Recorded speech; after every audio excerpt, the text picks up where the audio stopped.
Hello everyone. तो आज हमारा जो टॉपिक है वो है अरे। प्रीवियस लेक्चर में हम लोगों ने देखा था कि डेटा स्ट्रक्चर क्या होता है और उसके टाइप्स क्या क्या होते हैं, like your linear data structure and non linear data structure. ठीक है। अब लीनियर डेटा स्ट्रक्चर में जो सबसे पहला हमारा डेटा स्ट्रक्चर है वो है आपका क्या, अरे। सो फर्स्ट ऑफ ऑल अरे is what, nothing but your linear data structure. Okay.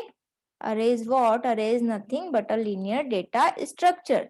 Linear data structure means क्या कि यहाँ पर जो भी एलिमेंट है वो पर्टिकुलर किसी सीक्वेंस में, लाइक हॉरिजॉन्टली, वर्टिकली, या कोई भी एक पर्टिकुलर सीक्वेंस फॉलो करके हम इसमें रखेंगे।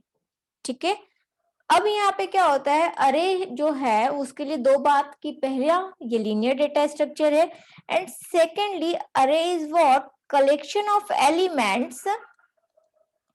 डेटा स्ट्रक्चर क्या होता है, बेसिकली हमारा collection of data and the operations that we can perform on that particular data. Okay. So array क्या होता है आपका, अरे होता है collection of data having same data type, having same data type. For example यहाँ पे समझो कि मेरे पास मेरे 5 स्टूडेंट्स हैं। ठीक है। I have 5 students. अब इन पांचों के मुझे क्या करना है, मार्क्स स्टोर करके रखने हैं फॉर अ पर्टिकुलर सब्जेक्ट। ठीक है। तो 5 स्टूडेंट है, मैंने इनके नाम दे दिए like A B C D E, और इनको मैंने मार्क्स दे दिए, जो भी इनके करस्पॉन्डिंग मार्क्स है वो हम इनको क्या दे देंगे, मार्क्स दे देंगे, लाइक 60, 90, 85, 54 एंड 49। फाइन। अब 5 स्टूडेंट्स थे जब तक, तो आपने यहाँ पे क्या है, everything is what, A B C D E and all, that are called variables.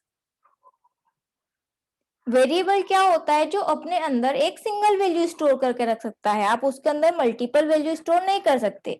जैसे कि यहाँ पे एक a है, तो a क्या है, वेरिएबल है जिसके अंदर मैंने एट ए टाइम एक वैल्यू रखी है 60। ठीक है। आगे जाके मुझे कुछ उसमें चेंज करना है तो मैं 60 की जगह a की value a equal to A+10 and something like 60+10 70 उसको कर सकती हूँ, उसकी वैल्यू में चेंज कर सकती हूँ, लेकिन multiple values at a time में उसमें नहीं रख सकती। ठीक है। So this is variable. So ठीक है, 5 स्टूडेंट थे, मैंने यहाँ पे उनके लिए इस तरीके से अपने 5 वेरिएबल्स ले लिए। किसी ने मुझे अगर बोला कि आप अपने एक स्टूडेंट का, अपने स्टूडेंट्स के मार्क्स का एक एवरेज निकाल के दो, तो उस टाइम पे भी मैं ठीक है बोल दूंगी, कर लो आप A+B+C+D+E/5। Fine.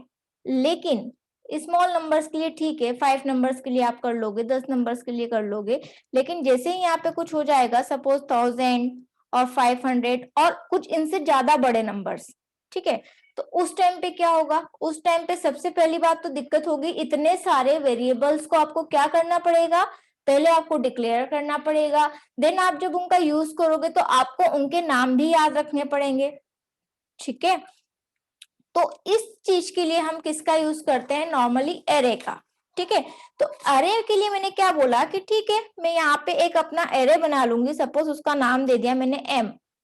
Fine, M for marks, और यहाँ पे ब्रैकेट में, ठीक है, दिस इज कॉल्ड ब्रैकेट, और इसमें मैंने लिमिट दे दी से 5। मीन्स यहाँ पे ये क्या हुआ, M is what, M is nothing but name of my array. Okay. And 5 is what, that is limit of array। Means यहाँ पे ये जो अरे है ये किस तरीके से बनेगा, ये अरे बनेगा कुछ आपका इस तरीके से, और इसके अंदर जो है आप 5 एलिमेंट्स इंसर्ट कर सकते हो। मीन्स यहाँ पे आपको 5 मेमोरी लोकेशंस मिलेगी, 1 2 3 4 एंड 5। अब क्या होगा, जब हम वेरिएबल की बात करें तो वेरिएबल में मेरे पास हर वेरिएबल का क्या होता है, अपना एक अलग नाम होता है। तो मैं किसी भी वेरिएबल को अगर मुझे एक्सेस करना है तो डायरेक्ट मैं उसके नेम से एक्सेस कर सकती हूँ। लेकिन अब यहाँ पे क्या हुआ, अरे है, 5 एलिमेंट है, लेकिन पांचों का नाम क्या है, सेम है, दैट इज एम। तो हर एलिमेंट को हम डिफरेंटली आइडेंटिफाई कैसे करेंगे, तो टर्म आती है यहाँ पे इंडेक्स की। ओके। नॉर्मल आप बुक में या कहीं भी देख सकते हो, नॉर्मल इंडेक्स दिया हुआ होता है, तो वहां पे आपको सीधा पता चल जाता है कि ये पर्टिकुलर चीज जाके मुझे इस जगह पर मिलेगी। ओके। सो सिमिलरली अरे के अंदर भी हम क्या करते हैं, हर एलिमेंट को उसके इंडेक्स से एक्सेस करते हैं। तो यहाँ पे जो फर्स्ट एलिमेंट है इसका इंडेक्स होगा क्या 0 और इसको हम लिखेंगे इस तरीके say that is m of 0, ठीक है। देन इसका जो फर्स्ट एलिमेंट है, चूंकि यहाँ एक बात हमेशा याद रखने वाली है कि जो अरे का इंडेक्सिंग स्टार्ट होता है तो वो होता है 0 से। तो यहाँ पे अगर मैंने 5 एलिमेंट का अरे लिया है तो ये हुआ आपका क्या m of 0, second element will be m of 1, third will be m of 2, then fourth will be m of 3 and fifth will be m of 4. तो अगर मैंने अरे बनाया है m of 5 और a of 5 whatever will be the name of your array और उसके साथ में जो भी उसकी लिमिट है, तो जो लास्ट एलिमेंट रहेगा वो क्या रहेगा m of लिमिट जो भी आपने उसकी दी है -1. Okay, so this is a thing. अब इसके बाद मुझे अगर इनका वैल्यू असाइन करनी है तो सिंपली मैं इस तरीके से वैल्यू असाइन कर सकती हूँ 85, 90 एंड 49. अब मुझे किसी ने बोला कि जो मेरा थर्ड स्टूडेंट था या जिसका रिकॉर्ड मैंने थर्ड नंबर पर रखा है उसको फाइंड आउट करो. तो थर्ड नंबर पे क्या है m ऑफ 2. सिंपली इसको एक्सेस करना है तो आपको वैल्यू कैसे मिल जाएगी m ऑफ 2 से.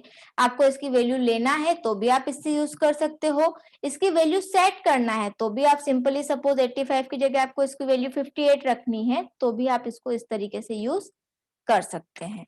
ठीक है, यहाँ पर बस जो एक मेरा एक जो लिमिटेशन है एरे के साथ वो ये है कि अरे जो होता है, मैंने सबसे पहले बोला था लीनियर डेटा स्ट्रक्चर है. तो लीनियर डेटा स्ट्रक्चर तो यहाँ पे बात समझ में आ जाती है कि ठीक है this is a linear data structure. लेकिन साथ में मैंने एक चीज बोली है कि collection of element having same data type. मतलब यहाँ पे जो ये एलिमेंट्स की वैल्यू है ये सेम डेटा टाइप की होगी. यहाँ पे आप देख सकते हो कि 60, 90, 85, 90 एंड 49 ये जो सारे एलिमेंट्स है ये एक ही डेटा टाइप के हैं दैट इज व्हाट इंटीजर. अगर सी लैंग्वेज की हम बात करें तो ये हमारे एक बेसिक डेटा टाइप इंटीजर होता है, उस टाइप के ये एलिमेंट हैं. तो एरे के साथ कंडीशंस क्या है कि आपके जितने भी एलिमेंट्स होंगे, ठीक है, वो एक ही डेटा टाइप के होंगे. और वो क्या डेटा टाइप होगा वो भी आप तभी बताओगे जब आप उस अरे को क्या कर रहे हो डिक्लेयर कर रहे हो. ठीक है, अभी हम एक अरे एग्जांपल से देख लेते हैं डिक्लेयर करके. फॉर एग्जाम्पल मैंने एक अरे डिक्लेयर करना है कितना मार्क्स के लिए. ओके, अब की बार मैं अरे का नेम ले रही हूँ ए. ठीक है, और मैंने इसमें बोला कि मुझे 10 स्टूडेंट्स के मार्क्स रखने हैं तो मैंने लिमिट दी क्या 10. अगेन यहाँ पे ए क्या है मेरा, ए है नेम ऑफ एरे और वहीं पे 10 क्या है लिमिट. मीन्स लिमिट बोल सकते हो और नंबर ऑफ एलिमेंट्स बोल सकते हो उस अरे में कितने होंगे. अब इस अरे का हर एक एलिमेंट किस डेटा टाइप का होगा, इसका हर एक एलिमेंट कैसा होगा उसके लिए हम इसके स्टार्टिंग में लगाएंगे क्या डेटा टाइप. ओके, सो यहाँ मैंने लगाया इंटीजर. मीन्स इस अरे का हर एलिमेंट किस टाइप का होगा इंटीजर टाइप का होगा. अगर सी का सीक्वेंस फॉलो करते हैं तो मुझे यहाँ पे सेमीकोलन लगाना पड़ेगा. सो आइडियली जो इसका हम बात करें कि डिक्लेरेशन होगा तो वो कैसे होगा, सबसे आगे आपको लगाना है डेटा टाइप, किस टाइप का आपका एरे है. देन आपको लिखना है व्हाट अरे का name and inside the brackets it's limit. Limit is nothing but the number of elements. ठीक है, तो यहाँ पे ये क्या होगा इस तरीके से मेरा एक एरे बनेगा. कितने एलिमेंट्स का 10 एलिमेंट्स का. That is a of 0, a of 1, 2, a of 3 and up to a of 9 और 10. Obviously a of 9. Okay, a of 10 कब होता जबकि लिमिट ए ऑफ 11 होती. That I already told you. Fine, तो इस तरीके से ये क्या होंगे आपके एलिमेंट्स बनेंगे. ठीक है, यहाँ पे आपको क्या कर लेना है, इनको जो भी आपको वैल्यूज असाइन करनी है आप वैल्यू असाइन कर सकते हो. And suppose 91. ठीक है, बस यहाँ पे लिमिटेशन क्या है, इसकी लिमिटेशन ये है कि जो भी एलिमेंट्स होंगे वो सारे एलिमेंट सेम डेटा टाइप के होंगे. ऐसा नहीं है कि फर्स्ट एलिमेंट इंटीजर हो गया तो दूसरा मैंने उठा के कैरेक्टर ले लिया, तीसरा मैंने फ्लोट ले लिया, ऐसा नहीं चलेगा. ठीक है, सो अरे बेसिकली आपका क्या है, अरे आपका सिंपलेस्ट डेटा स्ट्रक्चर है. अगर मैं इसको लिखना चाहूँ तो मैं लिख सकती हूँ कि अरे is nothing but a simple data structure जिसमें आप हर एलिमेंट को रैंडमली एक्सेस कर सकते हो। ठीक है, रैंडमली एक्सेस मीन्स क्या कि जरूरी नहीं है कि जो पहले आया वो ही पहले एक्सेस होगा या जो सबसे लास्ट में आया वो पहले एक्सेस होगा, ऐसे कुछ नहीं है। Any element can access randomly.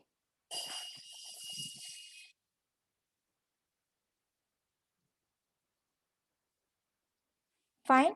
और जो अरे में एलिमेंट्स होते हैं वो किस आपका कंटिन्यू मेमोरी एलोकेशन में रखे हुए होते हैं। ठीक है, रैंडमली एक्सेस कैसे कर सकते हो? You can access any element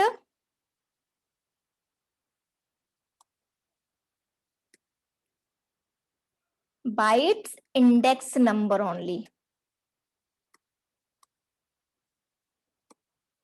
okay, so array इसीलिए जो आपका हम बोलते हैं कि one of the simplest data structure है, जिसमें मुझे बहुत ज्यादा कोई दिक्कत होती नहीं है, जस्ट एक बार डिक्लेयर करा और उसके बाद हम उसको रैंडमली किसी भी एलिमेंट को यूज कर सकते हैं। हाँ, कुछ लिमिटेशंस हैं। लिमिटेशंस क्या है? लिमिटेशंस ये है कि साइज उसकी कभी फिक्स हो जाती है जब आप उसको क्या करते हो, डिक्लेयर करते हो। जैसे मैंने अगर डिक्लेरेशन के टाइम पे लिख दिया a(5), तो ये साइज 5 क्या हो गई है, फिक्स हो गई है। इसको मैं फर्दर बाद में जाके और चेंज करना पॉसिबल नहीं है। ठीक है, और सेकेंडली होता है यहाँ पे क्या कि इसमें रहता है आपका सेम डेटा टाइप, मतलब जितने भी एलिमेंट्स हैं all the elements will have the same data type. आप मल्टीपल डेटा टाइप्स यूज नहीं कर सकते। ओके, सो ये आपका बेसिकली था व्हाट नथिंग बट योर अरे। आई होप आप लोगों को ये समझ आया होगा। अगर समझ आया हो तो लाइक करें, शेयर करें। Thank you.